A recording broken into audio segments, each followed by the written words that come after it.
On est quand même dans un paradoxe aujourd'hui avec l'IA où il faut moins de temps pour produire un contenu que pour le lire. Paradoxe qui est compliqué parce que quand on écrivait encore les contenus à la main, qu'on y réfléchissait, etc., par nature, il y avait moins de contenu que de lecteurs. Aujourd'hui, on arrive à un moment où il y a plus de contenu et produit que de temps disponible par les lecteurs pour le lire.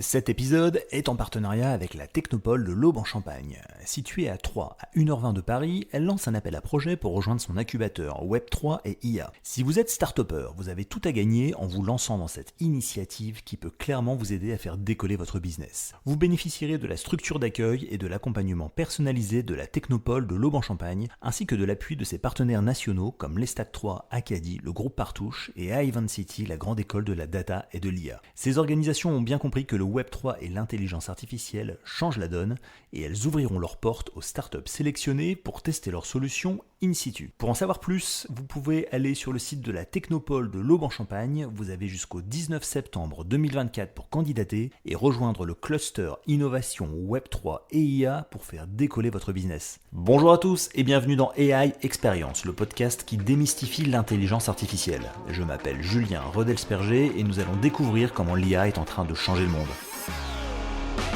Et pour cela, j'ai le plaisir d'être accompagné par Gabriel Dabisch-Febel, qui est le directeur et le créateur de l'agence 1 minute 30, au départ spécialisée dans l'inbound marketing et qui fait aujourd'hui partie des 3 plus grandes agences HubSpot en France. Aujourd'hui, nous allons donc parler de marketing, de contenu évidemment, mais aussi du rôle de l'intelligence artificielle qui tend à bouleverser tous les codes et tous les usages depuis le boom de l'IA générative. Bonjour Gabriel, merci de participer à cet épisode d'AI Experience. Comment vas-tu ? Salut, très bien, ravi d'être avec toi, Julien. Bah écoute, merci de ta participation, Gabriel. Alors, avant de débuter, est-ce que tu peux nous dire quelques mots sur l'agence 1 minute 30 et surtout sur les différentes étapes par lesquelles elle est passée depuis sa création jusqu'à aujourd'hui? Ouais, bien sûr. Moi, j'ai créé 1 minute 30 en 2012. À ce moment-là, on était complètement pionnier en inbound marketing. On a vraiment été la première agence en France à parler d'inbound marketing. Moi, j'aime bien définir l'inbound marketing comme l'idée que chaque marque peut devenir son propre média et convertir son audience en client. Mhm. Comme tu le sais, l'inbound marketing, et on a travaillé ensemble, l'inbound marketing a connu de belles heures de gloire, ça s'est bien développé, on l'a appliqué à nous-mêmes, ce qui fait qu'on est monté jusqu'à 300 000 visiteurs par mois, en ayant un blog puissant avec un article de blog par jour, une newsletter par semaine, un livre par trimestre. En 2018, quand LinkedIn a ouvert les vidéos, je faisais pas podcast, on n'appelait pas ça podcast, mais une vidéo par jour. Et pareil, j'ai eu énormément de puissance parce que quand on est premier sur ces nouvelles plateformes, on gagne une très très belle audience et j'avais plus de 100 000 vues par mois, même un peu plus d'ailleurs. Et puis on me croisait dans la rue, on me reconnaissait dans la rue, donc j'ai eu une petite heure de gloire avec LinkedIn. À partir de 2020, on a créé nos propres méthodos pour aller plus loin que l'inbound marketing, être en capacité de mieux adapter les stratégies d'acquisition qu'on mettait en place à la réalité de nos clients, des parcours d'achat des clients de nos clients. On a écrit un livre qui s'appelle Acquisition Strategy Design et on a écrit par la suite 4 autres livres dans la même mouvance basée sur l'intelligence collective pour créer des stratégies donc d'acquisition avec Acquisition Strategy Design, mais aussi d'expérience client, des stratégies de marque, des stratégies autour des process de vente et la mise en place de process de vente, et aussi un livre qui reprend tout ça, mais plutôt orienté RH, qui s'appelle 3 méthodes marketing pour les RH et qui adresse la question de l'acquisition de candidats, de l'expérience collaborateur et de la marque employeur. Ça, c'est ce qu'on a fait pas mal pendant la Covid et depuis 2 ans maintenant, parce qu'il y a un essoufflement des stratégies marketing, des stratégies de contenu et ça même déjà avant, l'arrivée de l'IA, on a évolué vers le CRM, et donc la capacité d'accompagner les clients dans la mise en place d'un CRM, en particulier HubSpot, vu qu'on est partenaire HubSpot, et on a renforcé l'équipe avec, une deuxième branche très technique, vu que je me suis associé avec Rémi Poulet qui avait monté une équipe tech autour de l'intégration HubSpot. C'est un Mhm. polytechnicien de 53 ans, très capé niveau technique, mais aussi métier. Et donc aujourd'hui, on a une capacité à accompagner nos clients sur le déploiement d'HubSpot, à la fois sur la partie technique, sur la formation, mais aussi sur l'utilisation du CRM, la création de ses listes, de ses segmentations, de contenu pour le nourrir, etc., etc. Donc vraiment un accompagnement dans la durée de nos clients CRM. Bon, bah, ça tombe bien parce qu'on va parler de contenu, on va parler d'IA, on va parler également de CRM. Alors, pour toi, l'intelligence artificielle, comment est-ce que tu la vois? Est-ce que c'est un vrai sujet stratégique pour les professionnels du marketing? Et je dirais surtout, comment est-ce qu'elle a transformé le marketing digital au cours des dernières années? Est-ce que tu as senti vraiment un changement radical depuis, en gros, la sortie de ChatGPT? Alors le changement radical, pas encore, mais pour l'instant, heu, l'arrivée de l'IA s'inscrit dans une continuité du trop de contenu et de la saturation en termes de contenu. Je vous le disais, quand j'ai initié 1 minute 30, j'étais pionnier en inbound marketing, je faisais un article de blog par jour et quand je faisais un article Mmh. de blog par jour en 2012, et puis dans les années qui ont suivi, bah, chaque article, s'il était un peu bien réfléchi en termes de référencement naturel, de sujets qu'il voulait adresser, arrivait, sur la première page de Google assez naturellement, ce qui faisait croître notre trafic de façon assez naturelle aussi, derrière, sans qu'il y ait de vraie compétition parce que j'étais le premier à adresser des sujets, enfin voilà, je me suis placé sur plein de mots-clés et notre trafic organique a monté énormément et le retour sur investissement naturellement, de toute cette stratégie de contenu était, extrêmement fort. On est très vite devenu un gros site, on a eu des très beaux leads qui sont venus par le site internet. Celui dont je suis le plus fier, c'est Apple qui nous a appelé de Cupertino, Oh waouh, directement, sans qu'on ait à décrocher notre téléphone. Donc c'est vraiment de l'inbound qui marche bien et on a bossé pour Apple pendant, près de 3 ans. impressionnant. Tout ça grâce à notre site internet. Donc tout ça marchait plutôt très bien et le temps passant, la concurrence augmentant, le nombre de contenus produits par, d'autres agences, par des confrères, par les entreprises directement augmentant, bah, le retour sur investissement de la stratégie de contenu et d'une stratégie de contenu en général, que ce soit sur les blogs, que ce soit sur LinkedIn, que ce soit sur les réseaux sociaux, a été décroissant, Mmh. et c'était de moins en moins efficace, de plus en plus dur, d'être en première page de Google, de plus en plus dur d'avoir, des fortes audiences sur les réseaux sociaux, et finalement avec un retour qui baisse et puis une montée en compétences globale. Je parle de concurrence, mais ça veut dire aussi une montée en compétences, au sein des entreprises, des freelances et cetera sur le sujet. Ce qui fait que, pour nous en tant qu'agence, on était de plus en plus en concurrence, sur un média et des campagnes qui étaient de moins en moins rentables. Et Gabriel, est-ce que tu dirais que tu as contribué à créer cette concurrence quelque part? Parce que indirectement, tu as pu éduquer tes concurrents, mais également des freelances, tes clients qui avaient peut-être un peu moins besoin des agences? Bien sûr, mais c'est normal, c'est Mmh. l'évolution d'un marché, elle passe d'un marché de type océan bleu, comme on l'a connu en 2012, à un marché qui est devenu en océan rouge autour de 2020-2021, et qui est devenu de plus en plus rouge au fur et à mesure et de moins en moins bleu.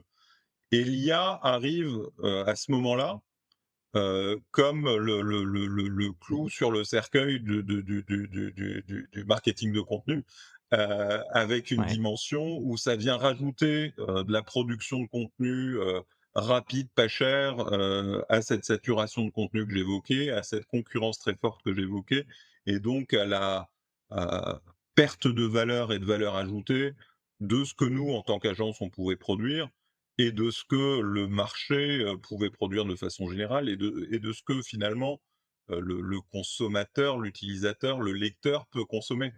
On est quand Mmh. même dans un paradoxe aujourd'hui avec l'IA, où il faut moins de temps pour produire un contenu que pour le lire.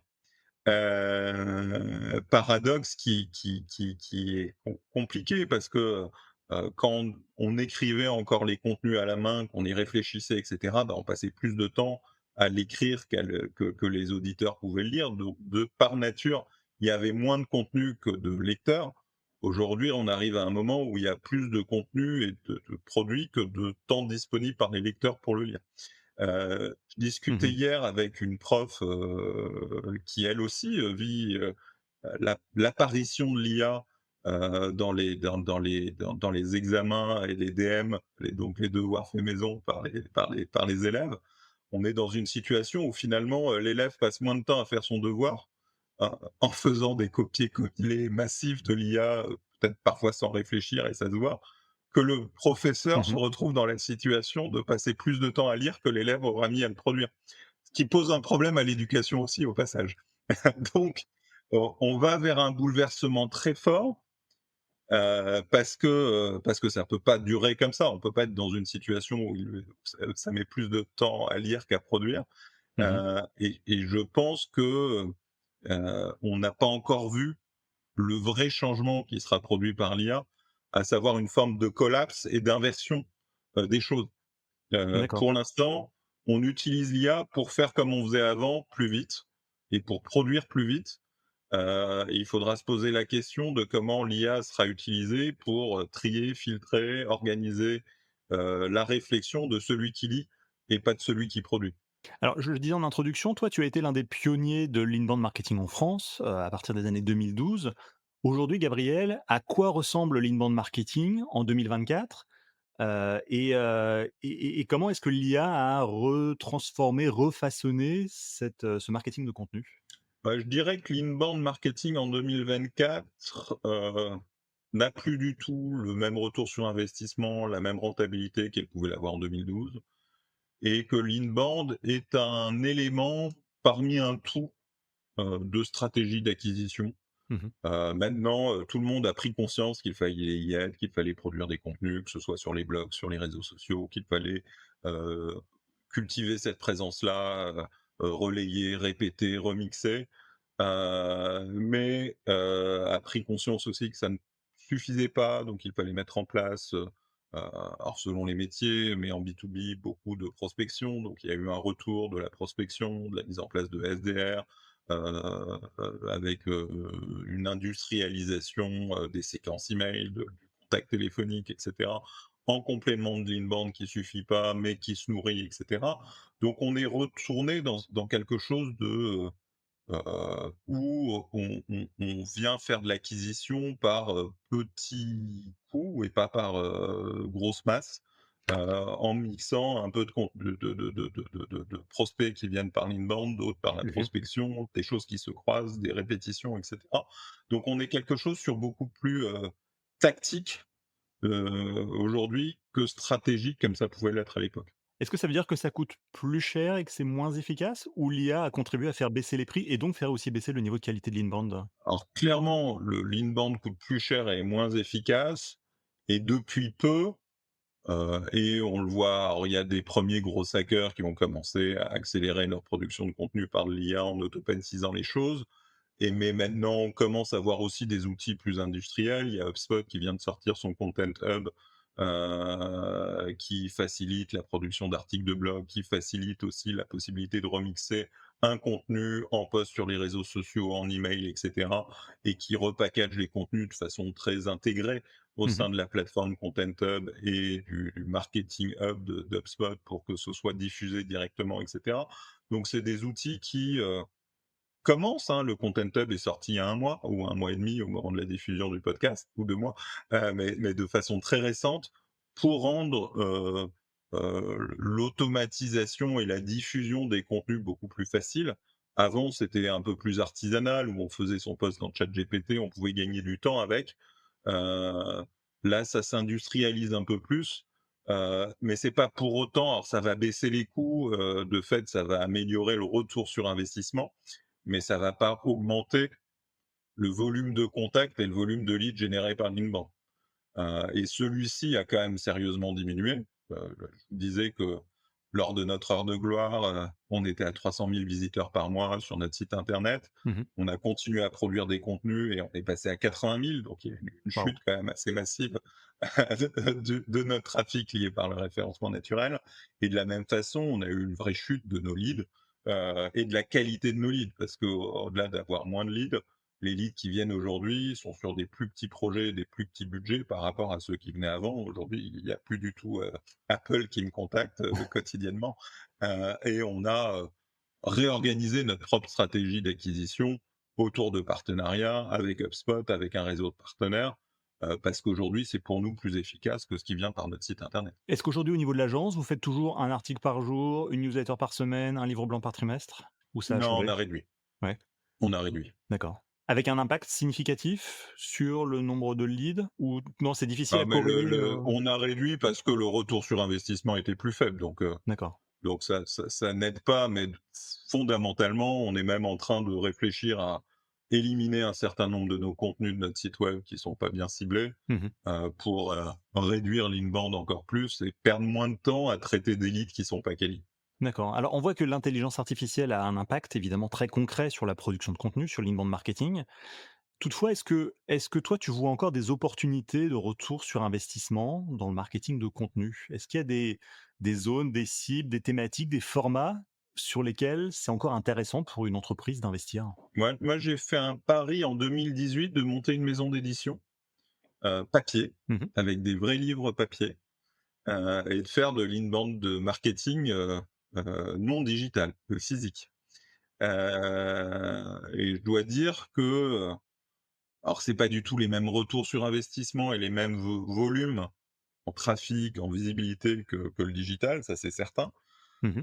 Mais en revanche, intégrer du contenu de qualité sur un support physique, qui est beaucoup moins jetable, beaucoup plus présent, et qui reste présent, pour moi reste une stratégie pertinente, surtout aujourd'hui où, il y a une multiplication des contenus, une saturation, trop de contenu et cetera. Le fait d'être en capacité, alors soit d'être trouvé, dans les rayons de la Fnac et d'avoir un livre qui adresse un sujet ou sur Amazon et d'être identifié comme expert grâce à ce livre, donc un peu dans une logique d'acquisition, soit surtout, parce que ça c'est beaucoup plus systématique, de faire la différence en offrant un livre à son prospect pendant le processus d'avant-vente, livre qui va ancrer l'expertise, qui va donner, être en main du client comme une proposition beaucoup plus vaste, beaucoup plus complète et beaucoup plus qualitative qu'une proposition normale. Ça pour moi c'est de l'inbound marketing et un marketing de contenu d'autant plus efficace aujourd'hui que, le digital est saturé. Ouais, on revient, mais j'ai l'impression parfois un peu à des anciennes méthodes, notamment dans l'ABM, notamment dans l'inbound, où, on crée des produits, on crée des cadeaux, on crée des livres comme tu l'expliques. C'est une manière de se singulariser par rapport à la concurrence? Ouais, clairement, dans nos partenaires CRM, on a aussi, une start-up qui s'appelle Gifty, justement pour mettre, l'envoi de cadeaux au Mmh. sein du processus d'avant-vente et d'ailleurs de fidélisation par la suite. Donc de brancher, cet envoi de cadeaux, à des étapes de notre CRM. Donc oui, pour moi, dans ce monde, archi digitalisé dans lequel on est aujourd'hui, qui n'était pas le même du tout qu'en 2012, le retour au physique, le retour au matériel est une façon de faire la différence, de créer, d'ancrer, dans la mémoire, des prospects, qui on est, ce qu'on fait, comment on est différent et ce qu'on peut apporter, par rapport aux autres D'accord. et de Alors, se différencier de fait. toi qui échanges vraiment régulièrement avec des décideurs, des patrons, des managers, quel est l'état d'esprit, des dirigeants d'entreprise et des professionnels du marketing quand on parle d'intelligence artificielle? Est-ce qu'ils sont inquiets, excités, curieux? C'est quoi un peu leur état d'esprit quand on parle d'IA aujourd'hui? Je dirais que dans les grands comptes, il y a déjà des expérimentations, au niveau des directions de l'innovation, il se passe pas mal de choses. En revanche, dans les PME, le small business, même les entreprises intermédiaires, c'est encore relativement absent. Donc il peut avoir une part de curiosité. Mmh. Quand ils, choisissent un CRM, ils demandent ce que fait l'IA. On n'est pas encore, on est dans du nice to have et pas encore dans du stratégique. Heu, donc je dirais que LinkedIn, et tout ce qu'on voit sur LinkedIn autour de l'IA, c'est quand même beaucoup, beaucoup plus avancé que la réalité de l'entreprise.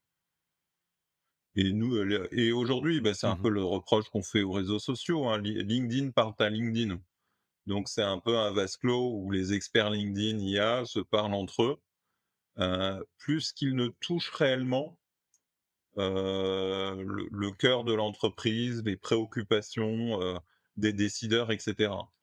Et c'est un peu dommage, c'est l'une des évolutions, de LinkedIn qui favorise une forme d'écho, de buzz, de répétition et cetera, et moins de la pédagogie. On est dans quelque chose finalement qui est un peu, une bulle, et qui reflète de moins en moins la réalité des entreprises et qui touche aussi de moins en moins, des vrais, des vrais décideurs en entreprise malheureusement. J'ai quand même l'impression que sur LinkedIn, on se parle en consultant LinkedIn. Le sujet de l'IA dans les entreprises, Gabriel, ça concerne qui? Est-ce que c'est un sujet DSI? Est-ce que c'est un sujet RH? Sujet direction générale? Direction marketing et commercial? Qui doit prendre en main ce sujet? Dans les grands groupes, c'est un sujet de direction de l'innovation. Dans les PME, les Mmh. ETI, c'est un sujet pour personne. D'accord. C'est un problème?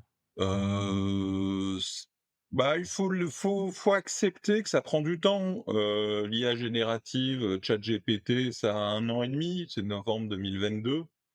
Heu, Mmh. ChatGPT, Gemini sont encore des outils, on va dire, en forte évolution, pas nécessairement intégrés au process de l'entreprise, qui sont vraiment dans un usage individuel de je demande, je chatte, j'échange. Mmh.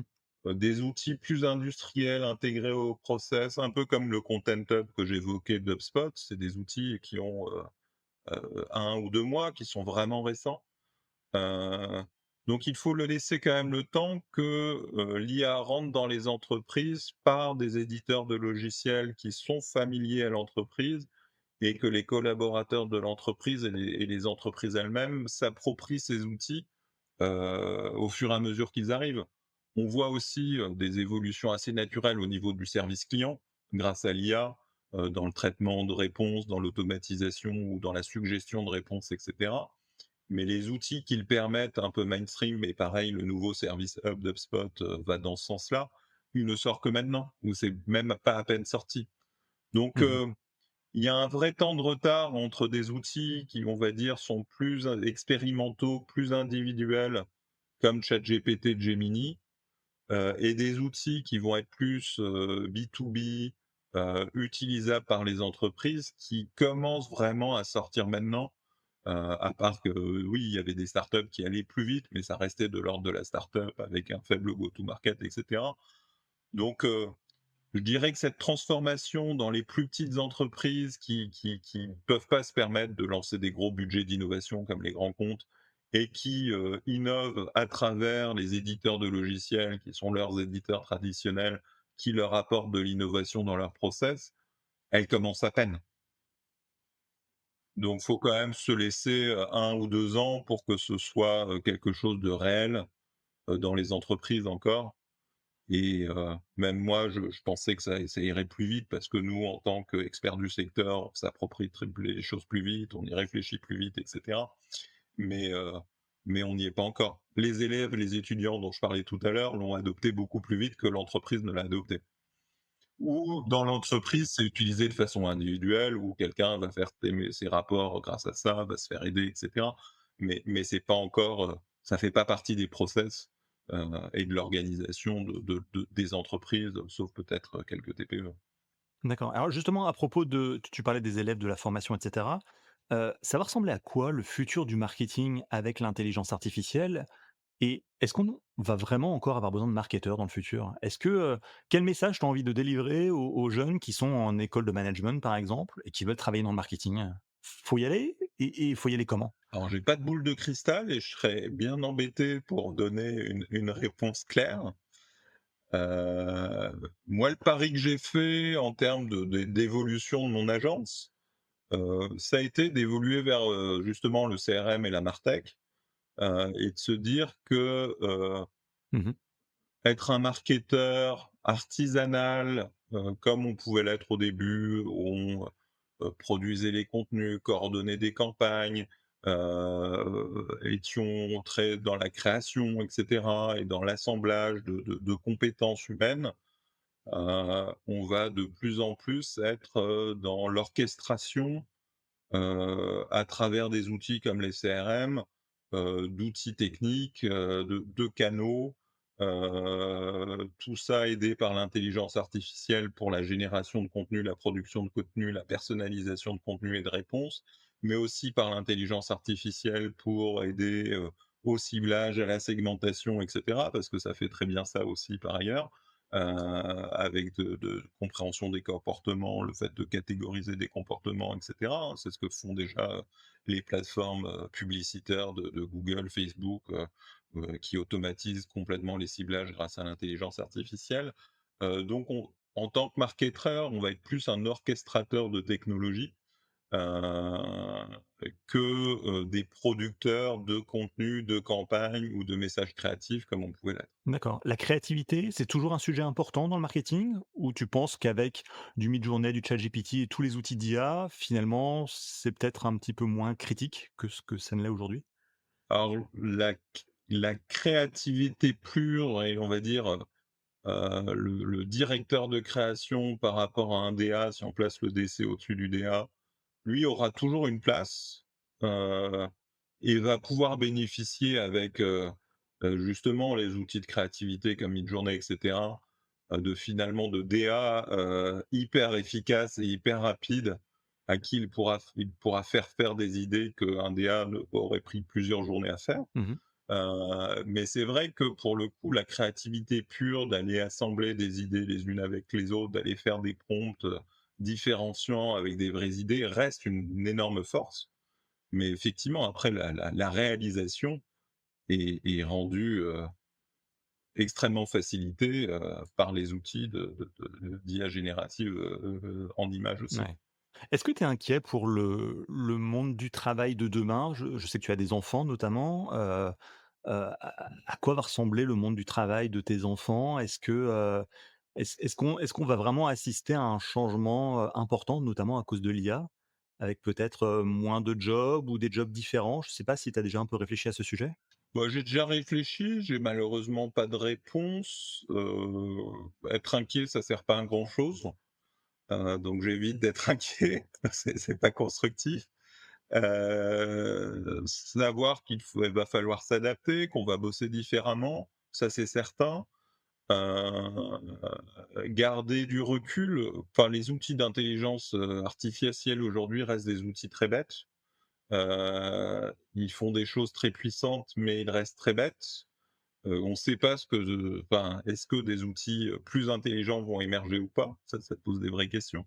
Mais aujourd'hui, ça reste très bête, donc il faut, garder justement, ce qui fait l'intelligence, à savoir la prise de recul, la capacité justement à créer, à anticiper, pour bien les utiliser et donc Mmh. être, les patrons, les maîtres de ces intelligences artificielles, par la qualité des prompts, des demandes qu'on peut faire et cetera et ça c'est et l'esprit critique, et aujourd'hui, on peut pas utiliser l'IA sans esprit critique.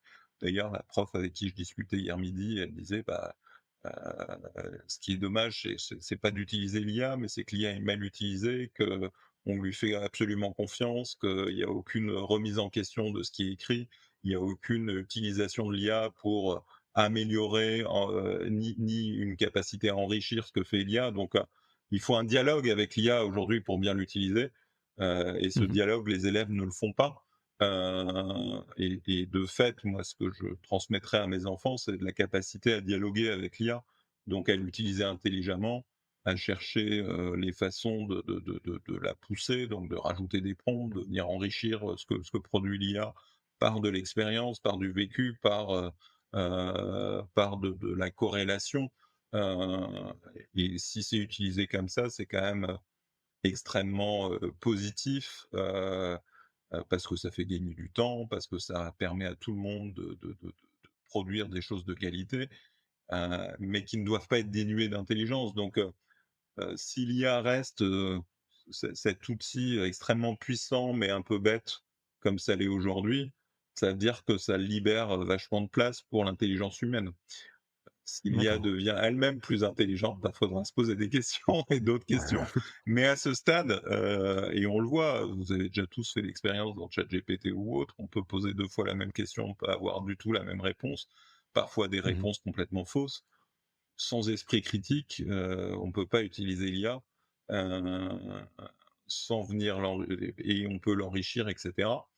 Et après, l'autre paradoxe aussi, je pense que, heu et ce que je disais par rapport au marketing, aujourd'hui, on utilise l'IA pour produire enfin, pour faciliter la production qu'on faisait avant et faciliter notre boulot de marketeur. Heu, il n'y a pas encore beaucoup d'usage de l'IA pour faciliter le travail de l'acheteur. ou pour, Mmh. au service de l'acheteur pour qu'il file, pour qu'il identifie ses fournisseurs et cetera.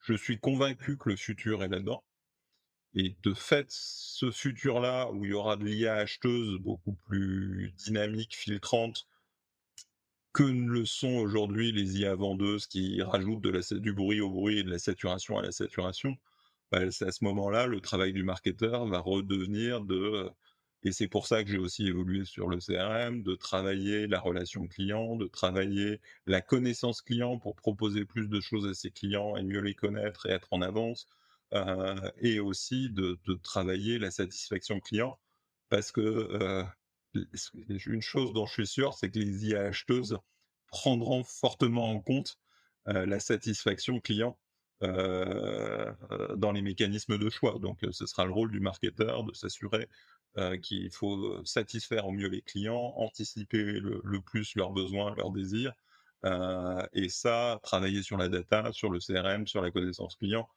c'est une façon de prendre de l'avance, sur ce futur du marketing. D'accord. Alors justement, à propos de CRM, tu le sais très bien, c'est pas une technologie neuve. Les CRM, ça existe depuis, 20 ans, 30 ans, voire plus.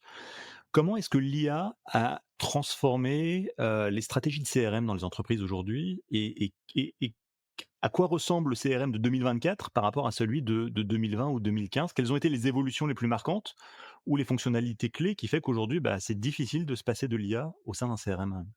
Bah, le CRM, au début, bien sûr, c'est, Customer Relationship Management, c'est concentrer toutes les données sur le client, avoir une vue, la plus holistique possible du client, que ce soit pour le marketing, les ventes, le service client, et ça, c'est l'ADN du CRM depuis, ses débuts avec Salesforce, même avant, hein, si l'on remonte plus loin. Mais pendant tout ce temps-là, le CRM était quand même beaucoup vécu comme une contrainte, par les commerciaux d'un point de vue flicage, une contrainte de faire un reporting après le rendez-vous, à saisir de la donnée manuellement, des choses assez fastidieuses et cetera, dont on voyait pas vraiment les bénéfices. La grande force de l'IA aujourd'hui, je trouve que l'un des aspects le plus forts dans l'usage du CRM, et il y en a plein d'autres, mais l'un des aspects les plus forts, c'est que, ça facilite grandement la saisie de la donnée. Mmh. Aujourd'hui, on utilise nous, on utilise une solution comme Lixi, qui va être une solution, d'IA qui va enregistrer, faire un résumé, de chacune de nos visios, et la mettre directement dans HubSpot. Donc il y a plus besoin de prendre des notes.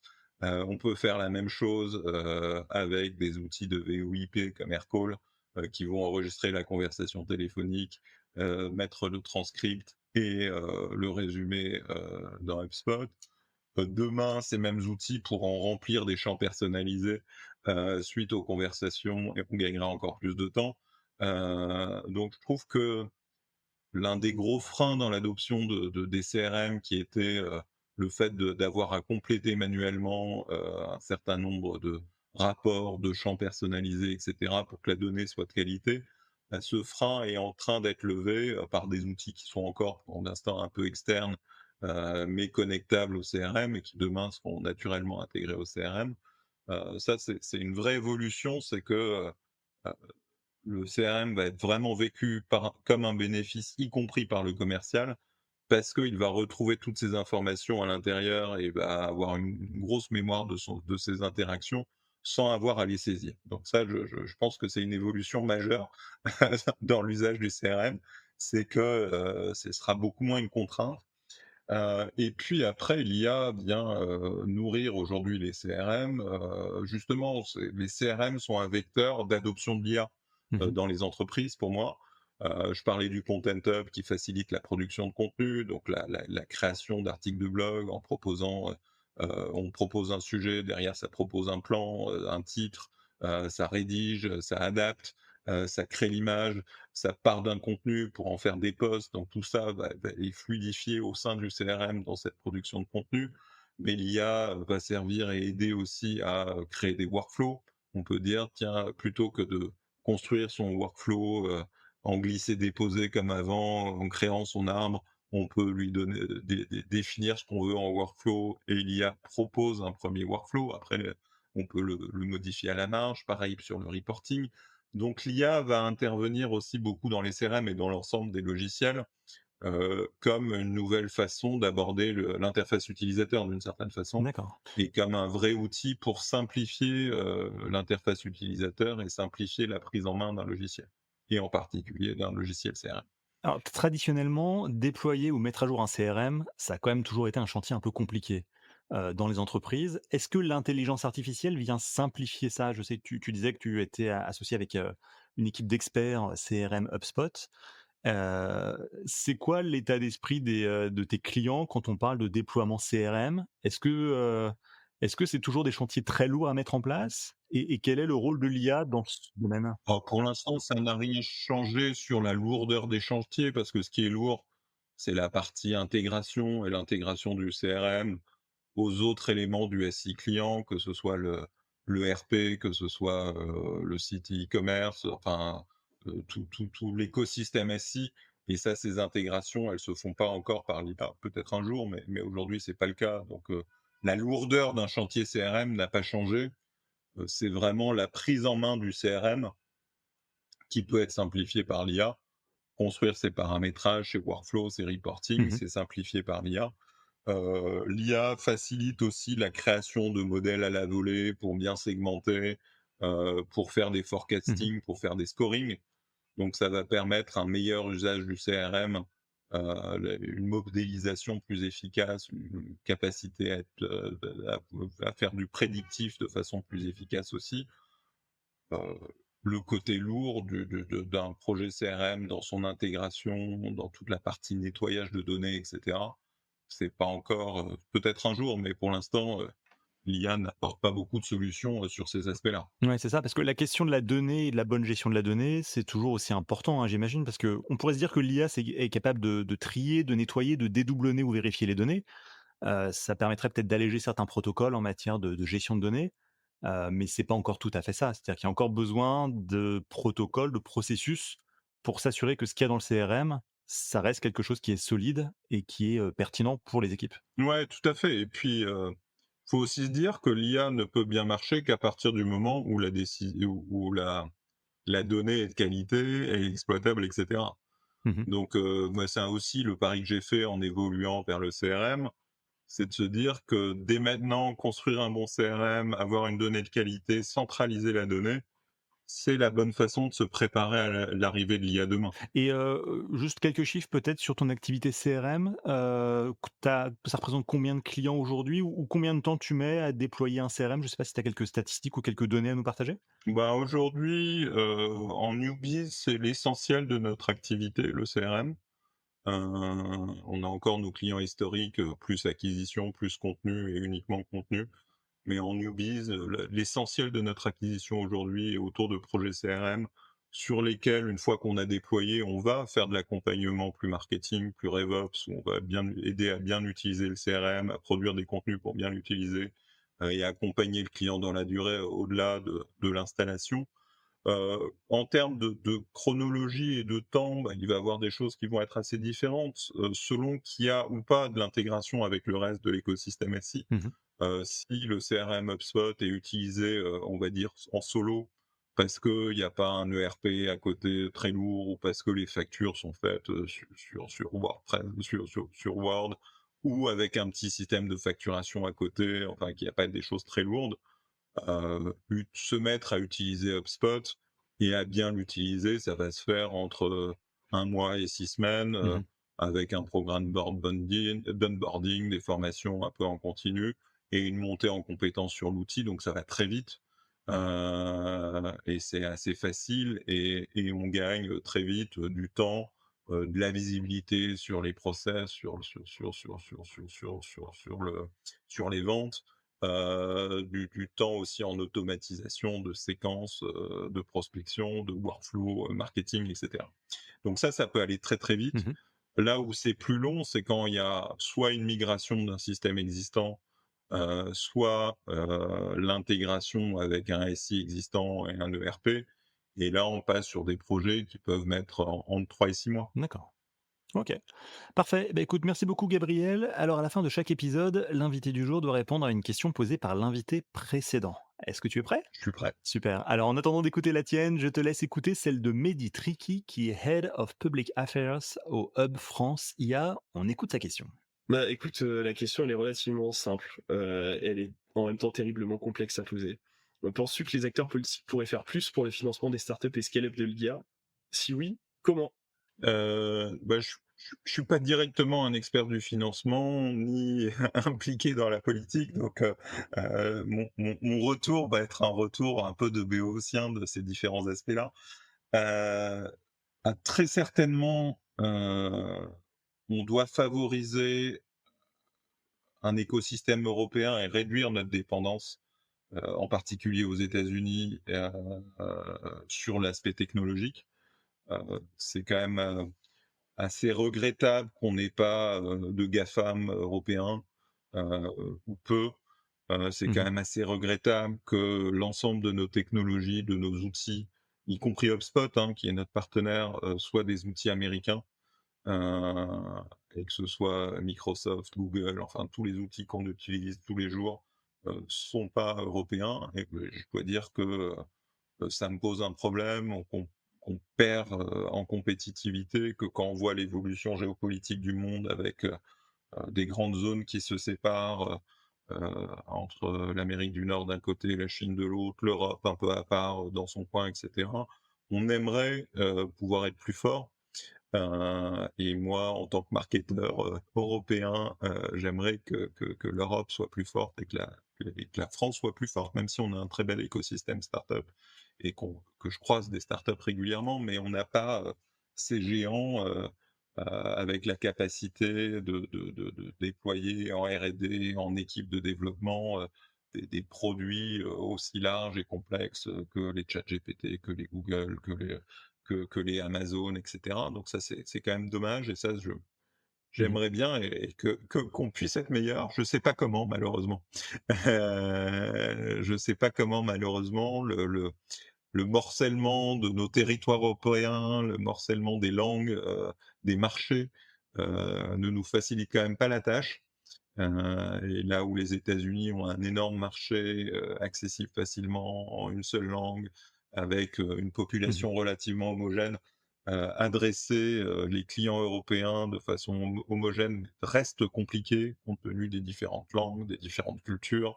On n'a pas du tout la même taille de marché, et ça je parle en tant que marketeur, que les États-Unis là-dessus, et ce qui est un vrai frein, au développement de solutions globales. Ça, c'est une certitude, même si on a de très bons ingénieurs et de très bonnes technologies. Heu, donc oui, oui, oui, je pense que c'est important et malheureusement, je ne sais pas comment. Est-ce que c'est une question que te posent tes clients, la notion de souveraineté de la donnée, le fait que les données doivent être hébergées en France ou d'utiliser des technos qui respectent les lois européennes évidemment, mais ce côté vraiment, souverain, est-ce que, tes clients en parlent ou pour eux c'est juste pas un sujet, ils veulent juste aller au plus vite, Bah, quoi? le RGPD et l'hébergement en Europe est devenu, une vraie question, Mmh. systématique. Alors c'est la réglementation qui l'impose, mais de fait, la réglementation a mis le doigt sur cette nécessité d'être hébergé en Europe. Et aujourd'hui, dans tous les appels d'offres, dans toutes les situations, l'hébergement en Europe, idéalement en France, mais en Europe est toléré, accepté et ça, c'est systématique. Après, le côté vraiment souverain de la solution, l'est beaucoup moins. Mais souvent parce que les alternatives et les concurrents sont quand même, malheureusement, pas au même D'accord. niveau. OK. Parfait. Bon, bah, écoute, merci beaucoup Gabriel. Alors à toi à présent, quelle question est-ce que tu aimerais poser au prochain invité? Est-ce que, au-delà de ce que fait l'IA de façon évidente au premier niveau, typiquement, ça aide à produire des contenus, est-ce qu'il anticipe l'effet, de niveau 2 de l'émergence de l'IA? Je redonne l'exemple, si tout le monde produit beaucoup de contenu, grâce à l'IA, contenus qui mettent moins de temps à être produits, qu'à être lus, quelle est la conséquence de cette saturation? Et comment on adresse cette saturation et comment on inverse les choses. C'est vrai dans la production de contenu, mais c'est vrai aussi, dans l'émergence du no-code ou la production d'applications par l'IA. Qu'est-ce qu'on fait face à la future saturation d'applications autonomes qui vont tourner grâce à l'IA? Comment on réinverse les choses pour Mmh. redonner de la cohérence, et de la gouvernance? Enfin voilà, c'est vraiment cette réflexion, heu, qui est un peu boule de cristal, hein, parce que je pense que c'est difficile de savoir exactement ce qui va émerger. Mais je pense que, les conséquences de l'IA, on n'y est pas du tout encore, parce qu'elles vont être dans un niveau 2. Quand tout le monde aura adapté l'IA dans un niveau 1, bah, il y aura saturation et ça forcera à penser les choses différemment. OK, parfait. Eh ben, écoute, c'est bien noté. Merci beaucoup de ta participation, Gabriel. Je rappelle que tu es directeur et créateur de l'agence 1 minute 30. Merci d'avoir participé à ce podcast. Merci Julien. Cet épisode est en partenariat avec la Technopole de l'Aube en Champagne. Située à 3 à 1h20 de Paris, elle lance un appel à projet pour rejoindre son incubateur Web3 et IA. Si vous êtes start-upper, vous avez tout à gagner en vous lançant dans cette initiative qui peut clairement vous aider à faire décoller votre business. Vous bénéficierez de la structure d'accueil et de l'accompagnement personnalisé de la Technopole de l'Aube en Champagne, ainsi que de l'appui de ses partenaires nationaux comme l'Estat 3, Acadie, le groupe Partouche et Ivan City, la grande école de la data et de l'IA. Ces organisations ont bien compris que le Web3 et l'intelligence artificielle changent la donne et elles ouvriront leurs portes aux startups sélectionnées pour tester leurs solutions in situ. Pour en savoir plus, vous pouvez aller sur le site de la Technopole de l'Aube en Champagne. Vous avez jusqu'au 19 septembre 2024 pour candidater et rejoindre le cluster Innovation Web3 et IA pour faire décoller votre business. Si vous avez aimé cet épisode, n'oubliez pas de vous abonner à l'émission sur votre plateforme de podcast préférée. Votre soutien compte et vos commentaires peuvent aider à partager cette expérience avec d'autres. Vous pouvez aussi visiter le site web ai-experience.io pour aller plus loin. À très vite pour un nouvel épisode.